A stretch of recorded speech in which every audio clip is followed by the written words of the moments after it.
Merci précieux Saint-Esprit, merci pour ces temps, merci pour ces moments, dans le nom de Jésus-Christ. Avant que nous ne continuions ensemble, je te prie, pour toi qui te connectes à l'instant, toi qui me reçois, j'aimerais que tu poses ta main droite sur ta tête ou encore sur ta poitrine et que tu déclares ces simples mots. Saint-Esprit, accorde-moi la grâce d'écouter, de comprendre, d'embrasser ces vérités afin de les manifester au nom souverain de Jésus-Christ.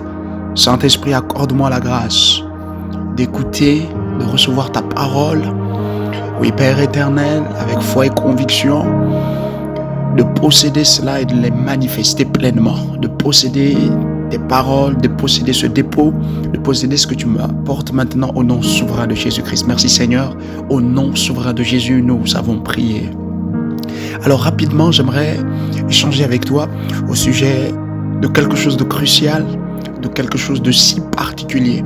C'est quelque chose qui, dans le royaume de Dieu, donnera la vie de tous ceux qui non seulement auront pris connaissance de ceci que je m'apprête à partager avec toi, mais également auront aligné leur vie avec ces quelques vérités, donneront leur vie encore plus de valeur, non seulement aux yeux de Dieu, mais aux yeux de la création également. Romains chapitre 8, entre les versets 16 jusqu'à 18, la Bible déclare que la création ne s'est pas elle-même livrée dans la servitude, dans l'esclavage. Mais la Bible dit que par le péché de l'homme, la création toute entière a été livrée à la souffrance, à la peine et même aux difficultés qu'entraîne l'esclavage. Mais elle soupire particulièrement, d'une manière ardente, d'une manière si profonde, après la manifestation des fils de Dieu. La création même soupire après la manifestation des fils de Dieu. C'est comme pour te dire que ce sujet est crucial non seulement pour ta marche jusqu'ici avec le Seigneur, mais surtout pour ce qui concerne la fin des temps. Parce que toi comme moi, nous savons très bien que nous sommes dans la fin des temps. La terre sur laquelle nous marchons présentement, le ciel au-dessus de nos têtes présentement, sont tous deux en train d'être roulés pas à pas, graduellement, jour après jour, afin de donner place à ce qui est nouveau. L'univers que nous connaissons présentement est en train de vivre ces derniers instants. Et peu de temps encore, paraîtra le Fils de l'homme, venu pour chercher son Église, son épouse, qui aura vécu depuis là-bas, quand tu as reçu Christ, aujourd'hui et pour les jours qui arrivent encore, son épouse qui se sera préparée pour ce jour-là, la rencontre avec lui, la rencontre avec le Seigneur des Seigneurs. Ce sujet si crucial, bien-aimé, va également définir la nature de protection dont tu vas continuer de jouir de la part du ciel, la nature de visitation divine, la nature de restauration, la nature de l'approvisionnement céleste quotidien. Alors je te prie, donne-moi toute ton attention, ouvre ton esprit et reçois ces quelques vérités qui se transcenderont en lumière par le toucher ou l'action du Saint-Esprit en toi, après que tu les auras reçues, afin de te donner de te repositionner ou encore afin de te donner d'être affermi et de dominer concrètement. Bien-aimé, voici ma question. Ce sera le sujet de notre échange alors que tu m'écoutes. Que sais-tu de Dieu et que sais-tu des choses que Dieu est en train de faire actuellement? Qu'est-ce que Dieu est en train de faire actuellement, bien-aimé? Permets-moi de te poser la question. Que ce soit en tant que simple membre du corps de Christ, que ce soit en tant que membre d'une assemblée particulière dans le mouvement de l'esprit, en tant que dénomination, que savons-nous que Dieu est en train de faire actuellement? Apporter une réponse concrète et correcte à cette question fera toute la différence entre toi qui aujourd'hui est venu à la rencontre de ces quelques vérités et ton frère, ta sœur qui continue tant bien que mal de s'exercer dans des efforts de sainteté, de croître dans le royaume, de grandir dans le royaume, de s'étendre spirituellement, mais qui, comme toi, doivent écouter ceci. Qu'est-ce que Dieu est en train de faire actuellement? Qu'est-ce que Dieu est en train de faire en ce moment? Nous savons, toi et moi, que notre Père est en train d'œuvrer jusqu'à présent. Mais nous savons surtout que Dieu ne fait pas les choses de la même manière. Non, Jamais il ne l'a fait et jamais il ne le fera. Jean chapitre 5 verset 17 déclare ceci. Mais Jésus leur répondit, mon Père est continuellement à l'œuvre et moi aussi je suis à l'œuvre. La Bible française courant dit, mon Père est continuellement à l'œuvre. Depuis Genèse chapitre 1, verset 1, jusqu'à ce moment où tu m'écoutes, le Père est à l'œuvre. Il n'a pas cessé et il continue d'œuvrer. Il continue de créer, il continue d'engendrer, il continue d'inspirer, il continue de donner manifestation à des choses nouvelles. Bien évidemment, portant une gloire toujours plus conséquente que les œuvres précédentes. Et par conséquent, moi Jésus, et par conséquent, moi qui suis son fils, toi qui m'écoutes, nous devons également être à l'œuvre. Pas seulement être à l'œuvre parce que nous avons appris à chanter il y a plusieurs mois maintenant, plusieurs années maintenant. Non parce que nous avons reçu une mesure d'onction pour prêcher l'évangile. Non parce que nous avons reçu une mesure d'onction pour prier pour les malades et les voir être guéris. Non parce que nous avons reçu une onction, une appel particulière au ministère de la réconciliation, encore au ministère de la famille. Non parce que nous avons reçu une onction ou un appel particulier pour le ministère de la charité. Visiter les orphelinats, rendre visite à la veuve, aux veufs, aux orphelins, ou encore aux délaissés, aux abandonnés, ou encore aux prisonniers, à tous ceux qui ont été enfermés ou encore condamnés injustement. Non pas parce que cela, ou pour une quelconque autre raison, mais parce que le Père est continuellement à l'œuvre. Il n'a pas arrêté d'œuvrer. Ainsi nous aussi, en tant que ses fils, en tant que ses serviteurs, en tant que ses disciples, nous n'arrêtons pas non plus d'œuvrer. Nous continuons d'œuvrer. Mais en œuvrant, que faisons-nous? Il faudrait que nous sachions ce que Dieu fait actuellement si nous voulons redonner à nos vies cette gloire, cette beauté, cet éclat, ce rayonnement dont les Saintes Écritures parlent. De gloire en gloire, il nous emmène. Nous devons nécessairement savoir ce que Dieu fait par moment, par saison, par année. Si nous voulons rester au plus près de Dieu, continuer de bénéficier de sa jalousie, environnant nos vies, gardant nos vies, protégeant nos vies à tous égards, à tous égards. N'est-il pas l'Éternel qui a dit à Jacob, ne crains rien, car je t'ai racheté à grand prix, non seulement parce que tu as du prix à mes yeux, mais parce que je t'aime et que tu es honoré. Voici, je donne des hommes pour ta vie, des peuples à ta place. Si nous voulons aujourd'hui être de ceux-là qui jouiront de cette portion des Écritures particulièrement, nous devons non seulement prendre connaissance de ce que Dieu fait actuellement dans le cosmos, depuis l'éternité jusque dans le temps des hommes, mais nous devons également arrimer nos vies avec ces vérités. Première vérité qu'il est important que tu découvres aujourd'hui, tant dans ce que Dieu est en train de faire. Nous sommes rentrés dans un nouveau mois. Qu'est-ce que Dieu est en train de faire? Globalement parlant, Dieu est en train de déverser de son esprit sur toute chair afin d'accomplir la dernière session de ce qu'on appelle l'évangélisation globale. Dieu est en train de déverser de son esprit sur toute chair en ce moment afin d'accomplir la dernière session d'évangélisation globale. Matthieu chapitre 28 verset 19. Allez donc, faites de toutes les nations des disciples, les baptisant au nom du Père, du Fils et du Saint-Esprit.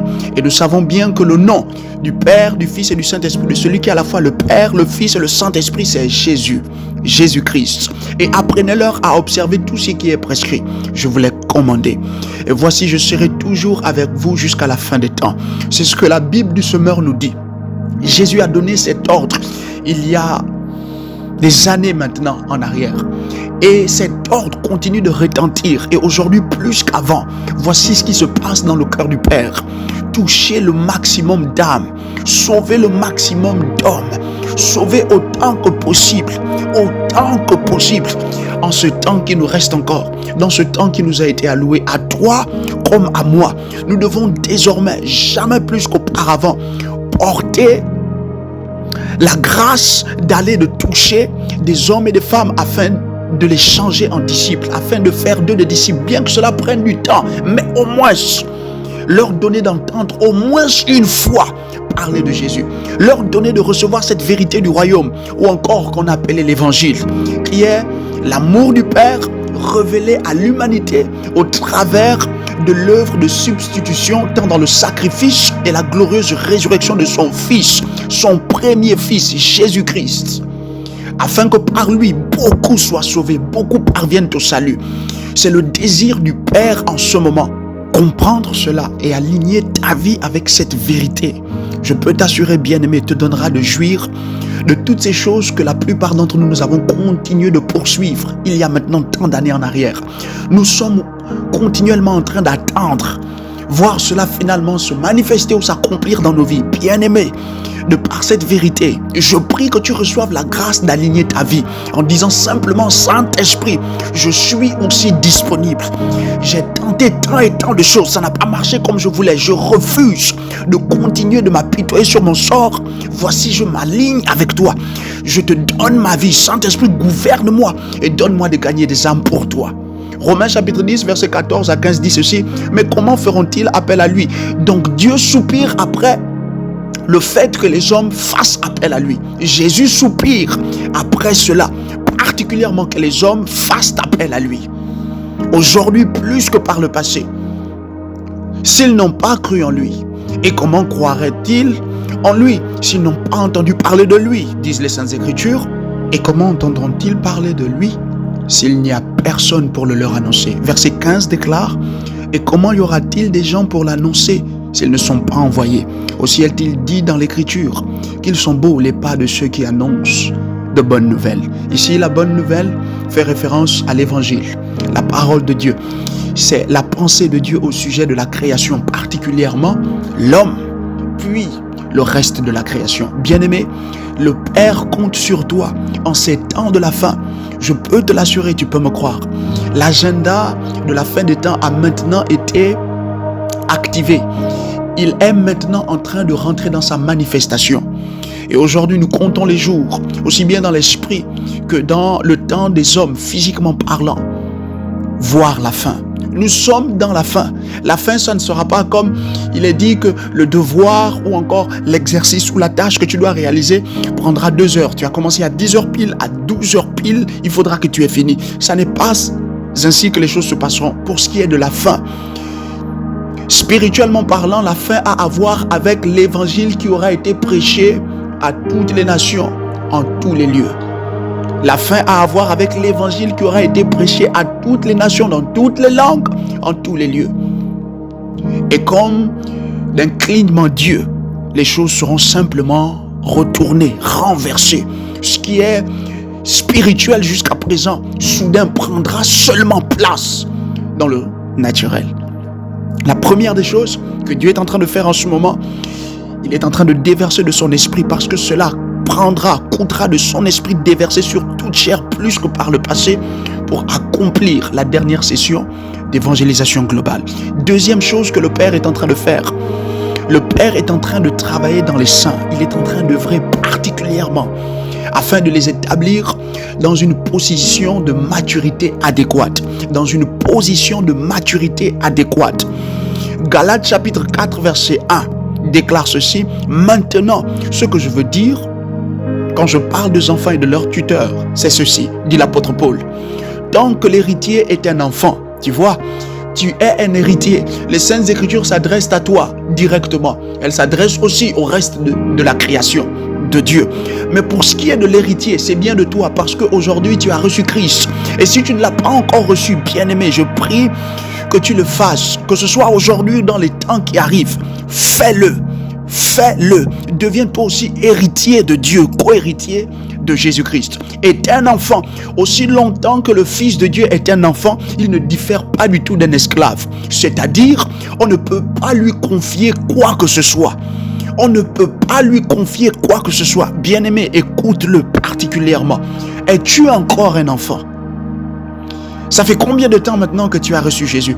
Avec tout le respect qui t'est dû, mais en toute sincérité et en toute vérité, es-tu encore un enfant? Et pour répondre à cette question, c'est simple. Que sais-tu du royaume de Dieu? Que sais-tu de Jésus? Que sais-tu de l'évangile? Que sais-tu de la faveur? Que sais-tu de l'humilité?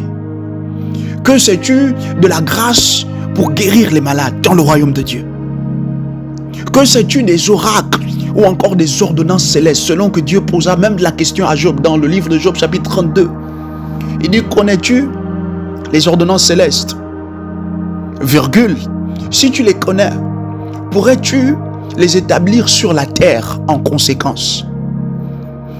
Si un enfant de Dieu demeure un enfant, si l'héritier demeure un enfant, pensant comme un enfant, agissant comme un enfant, réagissant aux moindres remarques, réagissant aux moindres faits et gestes ou aux moindres actes des hommes autour de lui, répondant dans la chair jusqu'à présent, continuant de se fâcher pour un rien, pour la moindre des choses. Bien-aimé, sache que tu es encore un enfant. Et la Bible déclare que bien que tu sois héritier, tu ne diffères en rien d'un esclave, bien que tu sois seigneur de tout ou maître de tout. C'est la version amplifiée qui nous le dit. Ça fait tant d'années, ça fait tant de mois, ça fait tant de semaines que j'ai reçu Jésus. Alléluia, je suis devenu enfant de Dieu. Mais Dieu ne veut pas que tu restes seulement un enfant. Dieu veut que tu matures, que tu grandisses dans le royaume. Et c'est ce que Dieu, par son esprit, est en train de faire aujourd'hui. Il est en train de combiner non seulement les événements, les épreuves, ce que nous vivons, les circonstances autour de nos vies, afin que par l'action de son esprit en nous, nous soyons emmenés d'une position vers une autre position dans l'esprit, c'est-à-dire des personnes qui sont bâties dans l'excellence, bâties dans l'assurance, bâties dans l'endurance, spirituellement parlant, accédant à des degrés ou encore à des niveaux de lumière toujours plus conséquents afin que la transformation, souviens-toi, la Bible déclare que de gloire en gloire il nous amène. Les Écritures disent également dans Galates que Jésus-Christ en nous l'espérance de la gloire. La Bible déclare également dans le livre de Jean au chapitre 15, il dit que si vous gardez mes paroles, les paroles que je vous ai enseignées, alors moi aussi je serai en vous et vous serez gardés en moi. Puis verset 7 il dit particulièrement, il dit que la parole que vous aurez gardée, si vous la pratiquez, si vous la faites, ainsi mon Père qui est dans les cieux sera glorifié au travers de vous au milieu des hommes, et ils donneront gloire à son nom, ou encore et ils le glorifieront. C'est ce que Dieu attend de nous. Par cette œuvre de maturité, il voudrait particulièrement que les saints mènent à la gloire son nom, mènent à la gloire son héritage, mènent à la gloire son royaume au milieu des hommes. Et ainsi, Dieu doit seulement te rendre mature. Cela passe par le processus de maturité. Et toutes les épreuves que tu as vécues jusqu'ici, il faut bien que tu le comprennes, trouve seulement leur sens dans le fait que Dieu est en train de te rendre mature. Dieu doit pouvoir te faire confiance avec plus. Dieu désire te faire confiance avec bien plus. Le secret de tant d'hommes et de femmes, le secret de nations, de rois et de reines. Mais cela, Dieu ne le confiera jamais à quelqu'un qui continue de répondre à la moindre insulte. Quelqu'un qui continue de répondre par la dureté parce qu'on l'aura traité durement. Quelqu'un qui continue d'être, comment est-ce qu'on pourrait le dire, semblable à ceux qui vivent ou ceux qui demeurent, ceux qui agissent, qui répondent aux hommes parce qu'ils sont encore dans la sphère de la chair, dans la dimension de la chair. Éphésiens chapitre 4 versets 13 à 15 déclare ceci: ainsi nous parviendrons tous ensemble à l'unité dans la foi et dans la connaissance du Fils de Dieu. Dans la connaissance du Fils de Dieu, bien-aimé, ta maturité, ta croissance spirituelle équilibrée et consistante est prédéfinie par la connaissance du Fils de Dieu. Et cette connaissance te conduira à l'état d'adulte, à un stade de maturité. Tu vois le mot maturité, où se manifeste la plénitude qui vient de Christ. La plénitude qui vient de Christ, la vie Zoé, la santé divine, le bonheur, la joie, la félicité, la grâce, l'accomplissement à tous égards. Ouvrir la bouche et voir ou encore commander des résultats, mais ô combien époustouflant par l'Esprit de Dieu. Cela arrive et peut seulement se passer lorsqu'on a atteint la place de la maturité dans l'esprit. La place de la maturité dans l'esprit. La gloire de Jésus, c'est seulement à la place de la maturité. La maturité dans tes pensées, la maturité dans ton cœur, la maturité dans ton esprit, la maturité dans ton âme, la maturité dans tes émotions, la maturité dans tes sentiments. De cette manière, verset 14 déclare, nous ne serons plus des petits enfants ballottés comme des barques par les vagues et emportés ça et là par le vent de toutes sortes d'enseignements. Non, à entraîner les autres dans l'erreur. Non, non. Verset 15 déclare au contraire, en exprimant la vérité dans l'amour. Le principe de maturité spirituelle par le Saint-Esprit nous conduira à exprimer encore et toujours la vérité dans l'amour, de façon affectueuse, de manière douce, de manière attentive. Dans l'amour, nous grandirons à tous égards vers celui qui est la tête, Jésus-Christ. Nous grandirons à tous égards. Bien-aimés, la deuxième chose que Dieu est en train de faire en ce moment, en cette saison, c'est la fin des temps. C'est la fin de toute chose que nous pouvons voir qui est matérielle encore, afin de laisser place à ce qui est nouveau dans l'esprit par la grâce de Dieu. Il faut que tu comprennes que Dieu, au travers de tout ce que tu as vécu jusqu'à maintenant, de tout ce que tu vis et de tout ce que tu vivras encore, Dieu est seulement en train de te faire grandir. Arrête-toi un moment, réalise ceci. Suis-je encore un enfant? Suis-je un adolescent dans l'esprit? Suis-je devenu adulte? Suis-je devenu un adulte mature? Il est important qu'après aujourd'hui tu te poses cette question, mais aussi que tu y apportes une réponse. Et sur la base de cette réponse, tu seras encouragé à embrasser davantage cette deuxième vérité, ou encore la deuxième chose que le Père, par son esprit, est en train d'accomplir au travers du monde, alors que tous les deux nous sommes en train de parler maintenant. Il est en train d'accomplir au travers du monde. Il visite toutes les sphères, tous les milieux, tous les lieux, et c'est ce qu'il est en train de faire par son esprit. Troisième chose que Dieu est en train de faire actuellement, alors que nous sommes rentrés dans cette nouvelle saison encore même de l'année, Dieu est en train d'impacter les territoires. Il est en train d'impacter les territoires. Par territoire ici, je veux que tu vois le capital humain. Dieu est en train d'impacter les hommes qui ont été envoyés sur la terre en mission comme des commandos ou encore comme des espions. D'aucuns de nos frères et sœurs ont été envoyés en Côte d'Ivoire, d'autres au Nigeria, d'autres en Angola, d'autres... Nomme simplement les nations. Dieu est en train d'impacter ces nations-là. En réalité, il est en train d'impacter ces hommes-là. Pourquoi? Pour une transformation radicale des territoires, pour une transformation radicale des terres, pour une transformation radicale des milieux sociaux, de tous les lieux où les hommes se trouvent. Au travers de quoi? Au travers de la résurrection de nos esprits. Ce qu'on appelle communément le réveil. Au travers de la résurrection de ton esprit. Au travers de la résurrection de mon esprit. Romains chapitre 12 verset 2 déclare ceci: ne prenez pas comme modèle le monde actuel. La Bible du Sommeur dit: je te recommande de ne pas prendre comme modèle le monde actuel.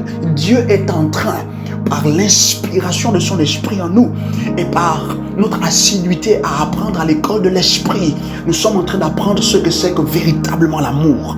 Nous sommes en train d'apprendre ce que c'est que véritablement la patience. Nous sommes en train d'apprendre ce que c'est que véritablement la sagesse. Nous sommes aussi en train d'apprendre ce qu'est véritablement la longanimité, oui, la douceur, la tempérance, le calme, l'intelligence, la connaissance en toutes choses. Et sur la base de cela, Dieu attend, ou Dieu est maintenant en train expressement d'exposer le corps de Christ sur la face du globe, afin que ceux qui sont encore dans les ténèbres, en regardant à nous, voient un modèle de vie digne. Un modèle de vie digne.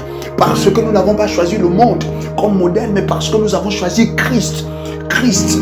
Et au travers de Christ qui se bâtit en nous, nos vies deviennent des épîtres vivantes.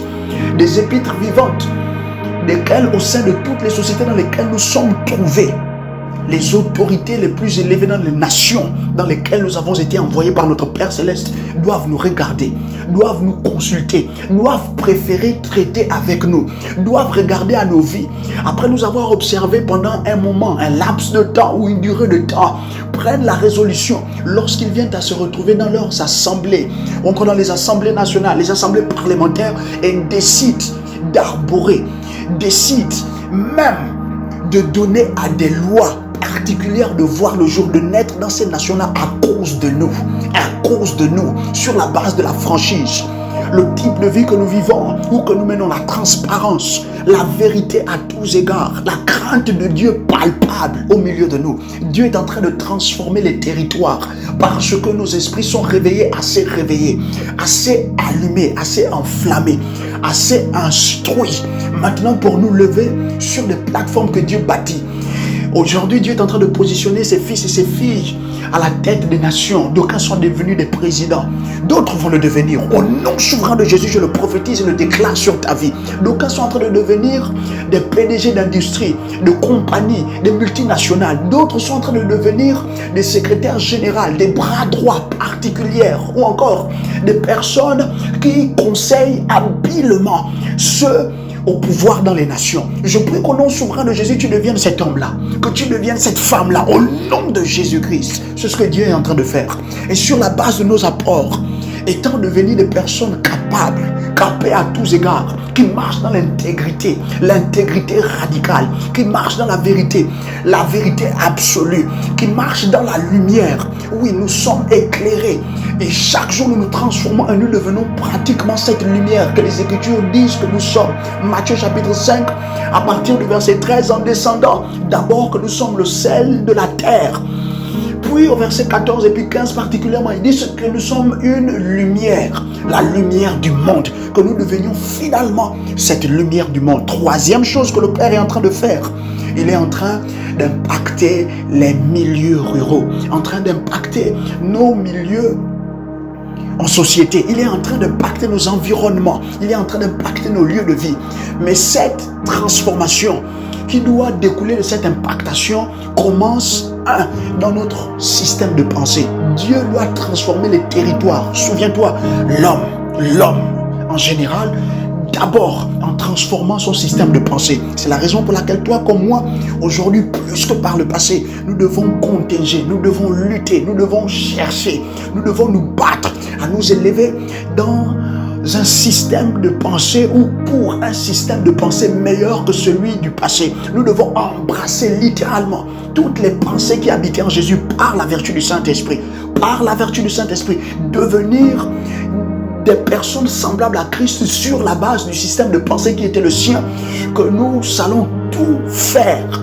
Nous allons nous donner les moyens de télécharger et non seulement de télécharger, mais nous devons nous arrimer également à ce système de pensée qui était celui de Christ. Philippiens chapitre 2 verset 5 déclare ceci, que permettez que ces pensées qui étaient en Christ, ou que les mêmes pensées qui étaient en Christ habitent en vous abondamment. Les pensées de Jésus doivent désormais être tiennes. Deuxièmement, c'est au niveau de ton âme, la transformation de ton âme. La transformation de ton âme. Pourquoi? Parce que lorsque tu as confessé Christ, ce n'est pas ton âme qui a été sauvée, c'est ton esprit. Ton esprit a été ressuscité. Maintenant, quand tu commences le voyage, le processus dans le royaume, maintenant ton âme est en train d'être transformée. Ton âme est en train d'être transformée. Des hommes et des femmes qui professent et confessent des valeurs célestes. Des hommes et des femmes qui, regardant à tous égards, n'ont rien à voir avec les choses qui sont dites aujourd'hui dans le monde, proposées dans le monde, les grands et les petits. Aujourd'hui, on est en train de dire à un jeune homme ou à un garçon de 12 ans qu'il a le choix entre le fait de continuer à être un garçon ou il peut changer de sexe demain. Non, ça n'est pas ça nous. Ou encore aujourd'hui, non, à condition que tu réussisses, tout va bien. Alléluia. Ou encore, à condition que tu réussisses, que tu obtiennes le diplôme là, à condition que tu réussisses, que tu obtiennes le poste là, ça va. En tant qu'enfant de Dieu, nous devons dire non. Mais pour pouvoir dire non, au-delà de ton système de pensée qui se transforme, qui s'arrive aux pensées de Christ, ton âme doit se transformer. Ton âme doit s'élever au-dessus de la sphère des hommes, de l'influence des hommes, tes émotions. Tu dois apprendre à entraîner tes émotions. Tu dois apprendre à rendre tes émotions plus fortes. Tu dois transformer ton âme. Et c'est seulement sur la base de cela que nos sociétés après pourront être impactées, pourront être influencées chaque jour de la part de Dieu au travers de nos vies. 3 choses que le Père est en train de faire en ce moment. Il fallait que tu apprennes cela. Et par là même, je prie que tu accordes la grâce au Saint-Esprit de t'utiliser alors que maintenant il t'a décliné les 3 points clés de son agenda pour la fin des temps. J'aimerais que tu élèves ta voix avec moi et que tu prennes ce point de prière. Dis que, oh Dieu mon Père, sur la base de ces vérités, j'engage et j'aligne ma destinée pour engendrer tes desseins en ces temps de la fin. Au nom souverain de Jésus-Christ, déclare la prière. Oh Dieu mon Père, sur la base de ces vérités, j'engage et j'aligne ma destinée afin d'engendrer tes desseins en ces temps de la fin. Déclare la prière. Prie, déclare la prière, j'aligne mon âme, j'engage mon âme. Je dois engendrer une de ces réalités deux de ces réalités, même les trois réalités, ma destinée doit les engendrer. Je dois les engendrer. Je dois les engendrer par la vertu et par la grâce du Saint-Esprit. Au nom souverain de Jésus, nous avons prié. Je prie que Dieu te bénisse en ce jour, alors que tu continues ton pèlerinage sur la terre. Par ce moment, ta marche vient de prendre une autre direction. Par ce moment, ton entendement vient de changer. Par ce moment, tu reçois également l'équipement et l'habilitation surnaturelle pour porter beaucoup plus de fruits pour le Père, afin de réjouir son cœur, alors qu'il désire et soupire particulièrement voir ces trois choses s'accomplir avec puissance et efficacité sur la face du globe. Dieu te bénisse, Dieu te garde. Jésus t'aime. Partage autant que possible. Like, je te prie. Et si tu as un quelconque commentaire, n'hésite pas à le laisser. Que Dieu te fasse du bien et que le Saint-Esprit continue d'amplifier la voix de Christ au travers des vérités spirituelles. Jésus t'aime.